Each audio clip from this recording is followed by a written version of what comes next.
High বন্ধুরা, তোমরা সবাই কেমন আছো? আজকে মিনিবাগ স্বাগত। আমি নতুন অ্যাডমিশন করতে যাচ্ছি জিমেতে, তাই সবার আগে বাবা ভোলে বাবার কাছে আশীর্বাদ নিতে চলে গেলাম। এই বাবা জটিল বাবা খুব জাগ্রত, তাই আমি এখান থেকে আস্তে আস্তে বেরিয়ে পড়লাম। দেখে নাও আমাদের মন্দির অন্দরমহলটা।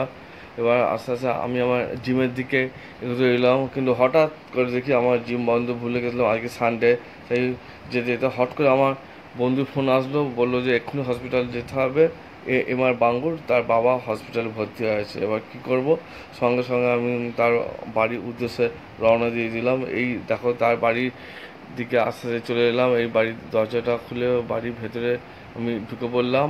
তারপর তার মায়ের সঙ্গে আমি কথাবার্তা বলে সোজা আমি বেরিয়ে গেলাম বাসে, বাস ধরার উদ্দেশ্যে। এবার সঙ্গে সঙ্গে এসে দেখি বাস নেই, তাই আমার একটা বন্ধুর সঙ্গে দেখা হয়ে গেল। আমি বললাম আমাদের নিয়ারেস্ট স্ট্যান্ড বেলপোলে ছেড়ে দেওয়ার জন্য, তাই সে আমায় বাস স্ট্যান্ডে ছেড়ে দিল। এই দেখো বেলপোল বাস স্ট্যান্ডে আমি চলে এসেছি, হসপিটাল যাওয়ার উদ্দেশ্য। আর এই বাসের মধ্যে বসে পড়লাম, আর এই বাসের ইন্টেরিয়ার ডেকোরেশনটা একবার দেখে নাও, তোমাদের দেখে দিলাম। এবার যেতে যেতে মোটামুটি 1 ঘন্টা লেগে গেল। তারপরে আমি এই গুরুদুয়ারার সামনে নেমে পড়লাম।